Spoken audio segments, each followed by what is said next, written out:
Righto guys, so back on the yellow big rig. As you've seen, we're all very broken, bruised and sore and battered about this. Not really, it was a spare parts shitter, it is what it is. Just a shame it only lasted a week and we didn't even get to drive it. But I don't think I showed you in the last episode, but after Rex actually pulled this crank out, it's not that great. That front main's a pretty good example. Like yeah. Run your fingernail on it, it's pretty bad. Like you could grind it, like a bit of a Linish grind. You could probably get away with a 10 and 10 because this was a standard crank, was it?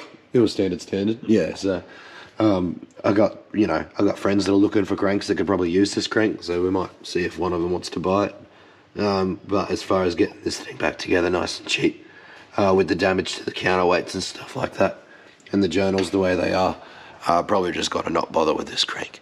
Have you looked over, like had a good look at these? Do they all look pretty good? Yeah, they all look fine. So we've still got six good Gen 3 rods and pistons here, which we could reuse. But yeah, you guys know, blocks toast, crank we're not going to bother with. Yeah, heads are still good. We were lucky that those heads came out pretty good. So the other thing to note is that after looking at the mains, and all of those rods, and even these bearings on this one that failed,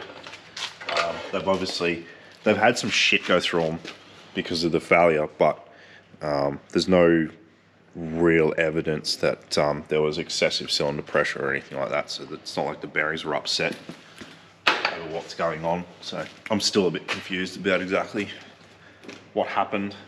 Still leaning towards a mechanical failure of that piston. Yeah, we basically think there was either some damage to the piston that we missed putting it in, or potentially that ring did butt together. Rex did give the rings a fair bit of gap, but like we talked about, when it failed, Rex was really loaded up in steady state and everything was getting really hot and boost was spiking. So that lots of heat generated by just being loaded up for that long in steady state might have been enough to just have that ring butt and rip the top of that piston. Yeah, either that or potentially there was some damage already to the piston that we missed. Either way, it failed. Just that, we have tuned and pushed stock Gen 3 bottom ends further than this was. This was only making 570 horsepower.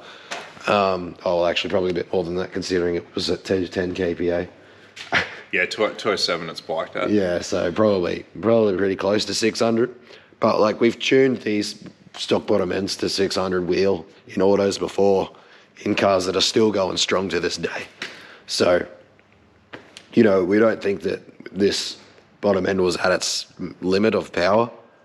We still reckon that there's a bit more to go. So that's ultimately the decision we have to make, whether we want to keep going with the Gen 3 platform and try and keep testing Gen 3 rods and see what we can do with them, or whether we just bite the bullet this time and just go to Gen 4.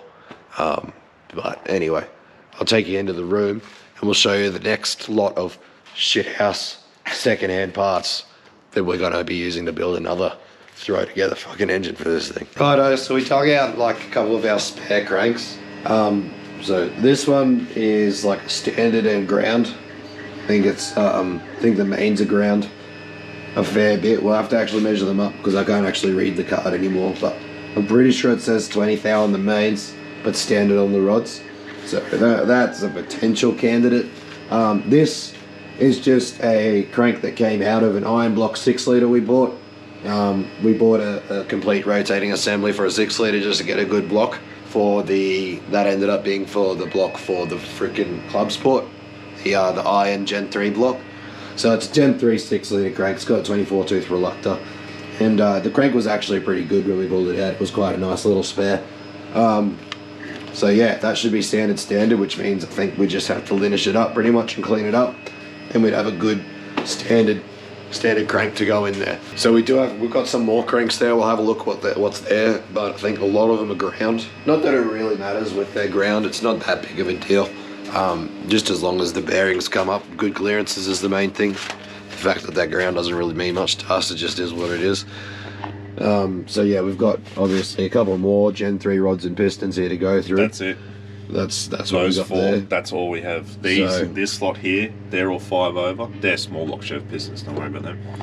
and those are actually 5.3 pistons. Yeah, right. So these are the only 4 that are worth saving. Like that's the other one, but it's been It's got the counterweight. Would not use that. End up in the same position. So yeah, that's it. So it could have been some sort of damage like that. It might have been on that one that we missed, and that could have been why it failed. Yeah, not too sure. Like a bunch of these, that one's not too bad, but there's a whole set of these that have had something go through whatever this motor Well, had. if we go down into the scrap pile, I'm pretty sure there's still a heap of Gen 3 ones that we just tossed because we had too many. You wouldn't use them now. They've been down there too long. Oh, yeah, I suppose gudgeon pins would be a bit rusty probably. Yeah, and the rod itself. Yeah, well, that'd clean up. That'd clean up. So, anyway, so if we could then if we could just get 2 good ones out of this set, complete that other set that was already in that engine, and we could continue on going with Gen 3. Otherwise, They are all 5.7 Gen 4 rods. I think half of them are floaters and half of them aren't. Is the only other thing. Yeah, I'm pretty sure I managed to get this two full sets though. I think there might have been One full 6. set of I think pressed or something. six pressed and the rest are floaters. But like, I mean, it wouldn't bother me to mix and match them. Yeah. What difference does it make? So That's all 6.0. That's 6 litre shit. yeah, 6 litre stuff up the end. So basically, that's the decision we need to make: is whether we go Gen 3 or Gen 4. As far as blocks, if you guys remember our drift car builds, we started building the S13 drift car for Rex and the R31 drift car for me. The plan was to do just LS1s for both. A lot of you know the plan. I ended up selling that LS1, so mine will end up getting a different engine when I get round to it. But this is a block that we also attempted to start a 383 build with, and what we missed before we sent it to the machine shop, we went over all the decks because that other block came back with all cracks in the decks. So we were so anal about checking all the decks for cracks that we completely missed the fact that someone had tightened a headbolt without cleaning out a hole properly and windowed the block. It just cracked the bottom of the thread out of the block. So as you can see there, we've got a pretty wild bit of a weld in there. So what ended up happening with this block is we got this TD42 patrol head stud here from ARP. We think that's what it is. It just came out of a bucket of crap. That's what we think it was, and we basically MacGyvered it, got it in there, threaded it down as far as we could. We welded a heap of steel dams on the stud to try and make sure it would stay in there, and then with a couple of steel dams on the stud, Rex then just filled the alley in around where the alley was and just smoothed it out. So that stud is basically just completely welded into that block. We've had a head on the engine and tried tightening it down on that stud, and it did hold plenty enough. So we're not worried about the integrity of that stud. We reckon that's going to work fine. So that's potentially a block instead of obviously the drift car, because we need this ute more than we need a drift car right now. And the drift car's not close to being done, so we might repurpose that block and use it for the ute. The other option is we do have another 5.7 LS1 block that's currently still at the machine shop that has a damaged liner, and we left it at the machine shop because we're waiting for a price. We were actually going to get it sleeved to 6 litre and then go for a stock like 6 litre bottom end. We were thinking about doing that for my drift car, but the option is the rest of the bores of that block weren't too bad, so the option is to just sleeve the one pot that needs to be sleeved with a 5.7 sleeve and use that block. The other option is, we could wait, see what it costs to bore it to 6.0 or to sleeve it to go 6.0, and use some. Do we have any Gen 3 6.0 stuff? Nah, we throw it. Yeah. Throw it in the bin. Yeah. It's all down in the scrap pile. Don't regret that now. No. Like the 6.0 stuff that we pulled out of that Gen 3 6 litre iron block, it wouldn't have been down there for that long. We could probably pull it out, it'd be alright. So that's an option, is to go stock Gen 3 6.0. Let's see what we can do. Nah, won't bother. Yeah. Yeah, I guess so. Well, I mean, the other thing is we got fair few Gen 4 6.0 stuff. So we could get that block sleeve to 6.0, go Gen 4 6.0. Yeah, well, that's what I was saying on Thursday when it broke. I was like, well, yeah, these are basically the options. That way we don't have to worry about the Gen 4 5.7 stuff. What it came down to was basically, I was looking at if we just used, like, we've got enough stuff here that I could have had a motor together again by Monday morning. if I work the weekend. But Yeah. when the cam was toast and we don't have anything appropriate, we got to order a cam Monday anyway. So it's like, well, Why rush? why rush it now? Come anyway? up with a plan. Yeah, so we just need to decide. The other option is Luke down there at SOM Custom Supply has currently got a couple of LC9 alloy 5.3, complete rotating bottom ends, short blocks. So that's the other option, is just to buy an LC9 5.3, whack them heads on it, and whack a cam in it and go. So those Gen 4 LC9 alloys are pretty well known for going 1,000 plus. So they're pretty good base, just to go pretty nuts with the thing, like that LC9 5.3 and a G40 and just go crazy. So that's another option. So we've got a few things to think about, try and figure out which way we're going to go. But yeah, that's pretty much what we got at the moment in the works. Righto guys, we've been having a quick chat and we've sort of come up with a plan. That crank, we are actually going to get it linished and just put it away as a spare, because it's worth keeping it, just because they're so freaking hard to get good ones at the moment. So we'll linish that up. If it's got to get ground 10, well, that's all right. Again, it's not that big a deal. We'll keep it as a spare for us. As far as what we're going to do for this thing, we're going to repurpose those 657s, Gen 3s. We're going to choose two of the best 5.7 Gen 3s that are in the back room. We're going to use that block that's got the welded in stud in it, and we're going to use this 6.0 crank and just linish it up. Now, that's pretty much the fastest way we're going to get an engine together. It doesn't necessarily mean this engine's got to stay in it forever, but it's the fastest way we're going to get this car back together and running, where we don't have to send things to machine shop and wait.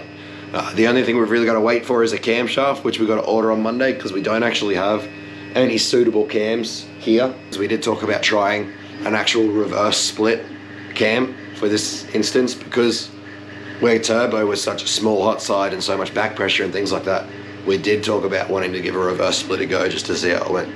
But anyway, so we'll clean this crank up. We don't have to get it machined. We'll just linish it with some emery paper and clean it up, and it can go in. That's yeehaw. We've got just a heap of random spare rings and stuff here, so we'll choose some decent rings out of this for our ring-in pistons. Just basically find the best ones for our ring-ins.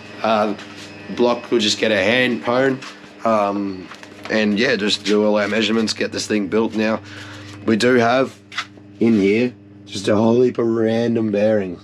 Bearings that look like they've been fitted to motors for either very short periods of time or potentially just for assemblies and then removed. There's just stuff that piles up over time for customers' engines and stuff. And it's one of those things where you'd never risk using something like that in a customer's engine. You'd always just buy new stuff. So as weird as, as much as it's like, well, why bother? At the end of the day, if we don't use it in something like this, when will we ever use it? So things like these random bearings we got, those random rings we got on the shelf there, like probably were just ones that, were getting gapped up, and they might have ended up too wide, so we just chucked them on the shelf and went for a new one. But just measure them up for this thing, find the best ones, and just use this crap that would otherwise, never get used. So that's the whole idea of this ute. It's the whole idea of a lot of our projects and stuff like that, is just to actually use all this crap that you'd never put in a customer's engine, but otherwise it ends up just getting wasted. So, and then when stuff like this happens and you explode your engine, it's not that big of a deal. That's why we don't really care too much. So that's what makes it sort of fun. I was just talking to the camera. So much fun. So much fun. So much fun. Anyway, so yeah, it's going to be another throw together of shit, another already damaged block with a stud welded in it, which means we get one spare ARP head bolt out of it. Yeah, anyway, that's the idea. So we'll have to get the die grinder out and the flappy wheel and clean up that one combustion chamber on that one head. But apart from that, they look pretty good. So that's how we're going to get it together and get moved forward. So there we go. We're going to continue with the Gen 3 testing after all this for a little bit longer. Like I said, we'll get this together. It's the quickest way we're going to get a combo together. It doesn't mean that it's got to stay in this ute for that long. So we'll just see how it goes and have a bit more fun. And we'll might look at making a coffee table mantelpiece out of the old block. And man, we really got to build an office so we got somewhere to put all this crap. Put our block coffee table, our wall of shame, all of my Hot Wheels collection. All the shame's getting bigger. Yeah, gonna need a big wall of shame at the moment. And the 3D printer. It'd be nice to have like an actual own space for the 3D printer so it's not in the engine room, but anyway, we'll get there. We'll get to our office one day. Alright, got the old emery paper under the linish and the old crank up. Yeehaw. Alright, so we just had a quick conversation. That other crank that we were looking at in the engine room, it's standard and 10 thou on the mains, and Rex thought we didn't have any main bearings, but well, 10 thou main bearings, but we do have a set of 10 thou main bearings that I actually just bought for another car that's here that we can just replace next week. So given the fact that we actually do have a set of 10 thou mains, that crank's already been ground and linished, ready to go. So we'll put this back in the back room as another spare. We know it's a virgin crank, and Rex will use the other one that's standard in 10, and we know we've got bearings for it, so it can go in. Yeah. All right, little change of plan. That doesn't really mean much, but change of plan nonetheless. All right, ready to go. Quick hone. Off to the machine shop real quick. Yeah, she'll be back in like 20 minutes. Yeah. Anyway, one that's down the road. Here's a good look at the stud. Yeah, we've talked it up with our head pretty tight. We're pretty happy that it's gonna hold up fine. So Didn't pull out at 110 foot-pound. was this one that also had a lift bore repaired? No, I think that was that one. I think that was that one. Yeah, no, this one just had that, and it's had at some point the counterweight clipped a couple of the main webs when it had a thrust issue at some point in the past. Yep. Nothing's going to bother me. Sender. Yep, that's it. Fuck, that machine shop was quick, eh? Do a good job. You know that's just going to blow up now. It's going to explode. That's what happened to the last one. That's why the last one let go, mate. It's because of that. I hadn't even thought of that. It's just going to explode. Oh, you should just forge it while you're here. Just forge it. Yeah, why wouldn't you? Forge You'd the be whole dumb block. not to, and it's just going to explode now. Nah, say goodbye. It's gone. Good as gone, mate. It's going to explode. Righto, guys, I'm back. Rex is getting this thing together. Yeehaw. He's laughing at my voice. He ended up having to use the set of bearings that we bought to rebuild the cruiser before King of the Strip, which is only 2.5 weeks away now. So we'll have to reorder those bearings, try and get this thing built and back in the ute, so that we can then get the motor out of the tonner and rebuilt, out of the 80 and rebuilt in the next 2.5 weeks before King of the Strip. So got our work cut out for us, that's for sure. Oh jeez. Rightio, boys and girls. Fresh engine, fresh donk for the OSP shop ute going together. So got some lighting issues in here at the moment, got to sort out. But we've got our new cam. So I think I might have already talked about it. Oh, the cam that was chosen is a 1753 from Crow, which is a 229, 224. So as you can see, a lot more intake, a little bit less exhaust on a 116 LSA. So a really wide lobe. In the catalogue, it actually said 115, but obviously it's a 116 here. Yep. And what is it? 560, 570.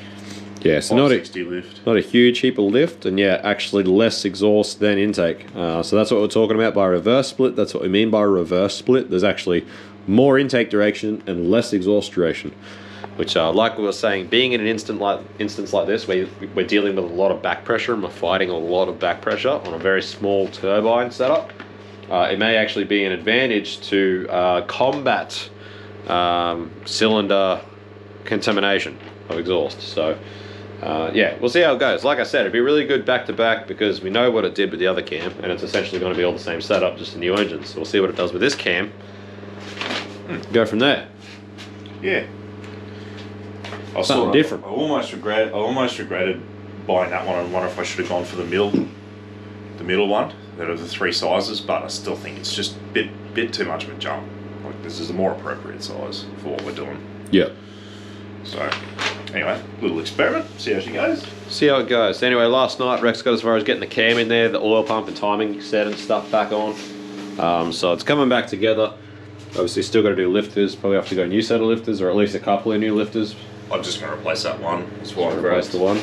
That box is ex-customers, that LS7 ones that hadn't really done much work, and they were good when we came in, so I'm just going to pinch one of them and replace that damaged one. So again, guys, like when customers come in and we're doing a customer cam kit, They might have LS7 lifters that are done maybe 100,000 Ks or whatever, and for a customer's engine, while you're there, for the price of a for a price of a lifter kit, it's better just to do it while you're in there. But to pull out, say, the LS7 lifters that have only done 100,000 Ks, it's like, well, we're not just going to chuck those out. So that's the sort of stuff that we end up hoarding in the back room and stuff, and that's the sort of thing that ends up in our own shit boxes. So, you know, for a paying customer that's paying for good work and paying for good parts, there's no way you'd reuse that stuff. But there's no point in throwing it away.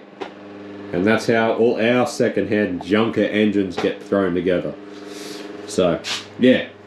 Replace one lifter, get this together, heads back on. I think Rex's plan is to work tonight. It's Friday afternoon. It's getting late. It's about 5 o'clock Friday afternoon. Pretty sure Rex is planning to work through the night, get that together, get it back in the car, get it back running, because we have King of the Strip in 1 week. 1 week to King of the Strip. Still haven't touched the Land Cruiser. So Rex's plan is to get that done in the ute, get the ute back on the dyno, put the wastegate reference back on the bottom side of the gate, on the right side, tune it back for low boost, like 10 PSI. We're not going to play with it for now. Just going to tune it again for 10 PSI.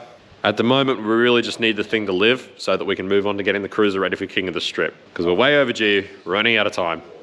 We can't afford to keep fixing the yellow shitbox. We just can't afford the time.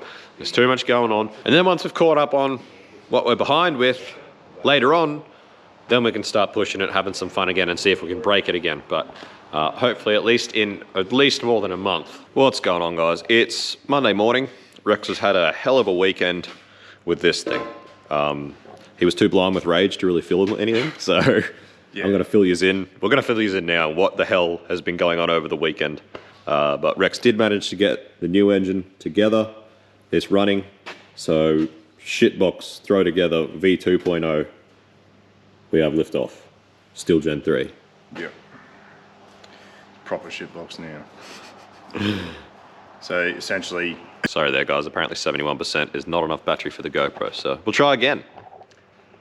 Yeah, so got the motor together on, when was that? Friday night, and got it in the car. It was late Friday night, and then Saturday morning came over, hooked everything up, had everything pretty much ready to rock and roll. I was about to hit the key at about lunchtime, and I noticed there's a pool of water underneath, and it turns out... My goodness, I give up on the GoPro, switching to the phone. If anyone wants to donate some new camera gear, we're desperately in need of some new fresh camera gear. Anyway, we'll try this again. So yeah, got it in the car Friday night, got everything buttoned up, was ready to hit the key on Saturday, noticed a pool of water, and where I had welded that stud in was leaking out of the water jacket. So it was cracked from there. So I tried best I could to do it in the car. Eventually, after a lot of rage, I had to admit that it was just the motor had to come back out. And at that point, I was so pissed off. I was just like losing my shit. And so I pulled the fucking motor, pulled everything back off, everything back out. Then I still fought with the welder for a good 3 hours late on Saturday afternoon, just trying to get it to weld the cracks. And I gotta say, I was absolutely losing my shit. Like not a little bit of frustration and you have a swear and then you're all right. Like I was just spiraling upwards and couldn't calm down. I was just absolutely losing it. And yeah, even Dad was like, I'm just gonna leave you and go somewhere else. Like I was just fucking losing it. So I didn't bother to film anything. Yesterday was Sunday. I got over here late yesterday afternoon. It was still leaking. I welded it up again, and I got it back in the car. I got this started last night, and under pressure it does still seep out. But it's just the porosity in some of the welds and stuff. So as much as I hate to do it, I think I'm just gonna put a tube of stop leak in there and just let it stop leaking. Just let it stop leaking. And the other thing is possibly just a smear of RTV or something on the outside. Yep. It's not even a leak. It just sort of seeps through. Yeah, pressure relief. There's none on the there's like one tiny drop on the floor, but the rest of that's oil. Don't worry about that. But yeah, I'm not pulling the fucking thing back out. So while I was gone though, I only ever had 3 bolts in these engine mounts because the other ones were like right near the like the bush and everything. And at the time I was thinking I was just too lazy to put the fourth bolt in. But I actually went to the effort of putting the fourth bolt in, particularly because it's the one that's right near the plate, like because it is the closest to the like the mount. It's the one that like will be pulling away. Yeah, so yeah. It's probably the one that needs to be in there the most. Yeah. I actually found that passenger side. It must have been like that from day dot. You got like your bushes. There's meant to be the steel sleeve in the middle. Yep. There's no sleeve. Ah, It was just a bolt in a bush. flopping around in the bush. So like the hole's twice the size of the bolt. So I think that's why the thing sat so low and why it keeps rubbing the sump on the cross member, even though it shouldn't. Yeah. Because that side would have been like moving around. Yeah. So I had to cut up. I ended up finding a gudgeon pin that was the right size. Oh. Unfortunately, it was a brand new one that we had in the back room, just in one of the boxes. But I was like, oh, well, I need it. So. It would have been from leftover 2J rotating assemblies where we upgraded the pins. No, it was a box of 8. Oh, okay. It was an old box, but I mean, we haven't needed it by now. So Yeah, like, same thing. It'd be for old box of pins for a Yeah. boosted engine where the pins are upgraded. And it happened to be the right outside diameter and still the right ID to fit the bolt through. Because I took an old one, actually it's still in the vise there. That's an old one that was the right length and it had already been cut up. I was going to try and drill that, but like, the tool steel, it just was a waste of time. I gave up. I was like, I'm going to have to find one that fits. So now that's fixed and the motor actually seems to sit a bit nicer. I think that was about all that there was of note. Everything else was pretty normal, I think. So Having to pull it out twice, put it back in twice, just really gave me the shits. So we should probably add that, like our welder, when you start getting up to really high amps, it seems to have a lot of trouble, particularly with alloy. And obviously this being cast alloy and dirty and trying to weld it at like freaking 180 amps. The weld was really struggling. We don't know if it's particularly a problem with our welder, but we do have not a very good power draw here. The plan was always to actually buy like a 3-phase gen set to run the shed, which we just never have got around to. So I still think that machine's not that best, great. because even at low amperage, just welding alley pipe and stuff where it's not huge current draw, it still does weird stuff. Yeah, it is a bit weird. I mean, it's done well for us to learn how to TIG. I mean, when we bought that, we literally had no idea how to TIG weld. So. Yeah, and it's a very entry level, very basic machine. Yeah, we're probably asking a fair bit of it for what we're doing now. We should probably upgrade some of our equipment. Yeah. But hey, we'll get there eventually. So anyway, like I said, guys, today's Monday. So we've got King of the Strip in 4 days. Yeah, we're supposed to leave on We're Friday. meant to leave on Friday, so we've got 4 days now to get the 80 in here, get the motor out of it, rebuild it, get it back together, get our dump valve done for the gearbox. Like, there's so much King of the Strip prep that has to happen. Around, obviously, the customer stuff we have to get done as well this week. Change the bull bar over, Oh yeah, new bull bar. which means I've got to find a way to remount those oil coolers, and I have to pull the steering box out and rebuild it. And we were going to replumb the coolers as well, weren't we? Yeah, mainly just the engine oil cooler, which Yeah. that's not a big deal. It's only 4 fittings and 2 couple of hoses. So yeah, there's a bit of work to do for King of the Strip prep, which, once again, just like last year, everything's last minute. Exactly what we didn't want to happen. But hey, you get that when you play silly games. I wasn't banking on this thing costing us 2 weeks. Well, it was fun. Anyway, that's the update. Anyway, guys, not much more exciting is going to be happening with this in the immediate future because we have too much stuff to do now and it's cost us too much time immediately. So like we talked about, it's going to go back on the dyno just for a checkup. We'll put that stop leak through it. Hopefully it stops leaking. Just going to turn it, we're going to put the gate reference back on the right side of the wastegate and just tune it for back to sort of 10 to 12 PSI for now. We just need it working and we need it to stay running for a while so that we can do the cruiser and get it sorted. And then, after King of the Strip, as long as the cruiser lives and everything's sweet, once we've caught up on a few other things, we'll start getting back into this thing and start pushing it again. And yeah, hopefully not have the same result, but also won't be surprised either. So, it is what it is. That's why we're doing it. It's fun. Shitbox engine, it's, like we talked about. We can laugh, not cry, but it's just the time. And we can't be doing it every, this has been what, three rebuilds in a month? Just over a month. So we just can't afford the time at the moment. So we'll have a bit of a break on it. I was so pissed off about having to take it back out the other day, especially after everything was hooked up. It was ready to start, ready to hit the key. Yeah, so obviously just, wear that weld where that stud was welded into the block, it must have just been going through to a couple of water jackets, and it's just porosity and old dirty cast alloy trying to weld stuff up. It is what it is. If we had a better welder, it might not be so bad. Ah, well, you get that on the big jobs. Anyway, guys, I won't sign the video off yet because obviously we've got new cam profile in here and we're going to get it on the dyno. So we'll do some analysis and see how much, or if this cam profile works a lot better with this setup than the previous one. So we'll put all that in this video before we sign it off. But she's back alive again.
Rightio guys, that's pretty much it for the big ute for now. On the E anyway, it's still an E, but we're out of fuel. So we literally can't dyno anymore even if we wanted to. But this cam seems to be working really well. I'll show you here.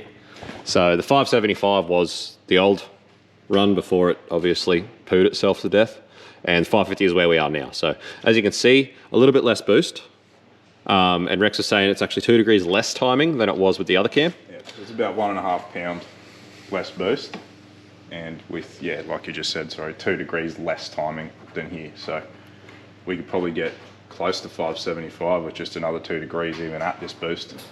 So it definitely seems to be responding quite well with this cam profile. Yeah, and it is responsive, like as far as spool goes. It's hard to tell on the dyno because you can hit full boost pretty easily, but it definitely seems to be pretty staunch, pretty snappy. Yeah.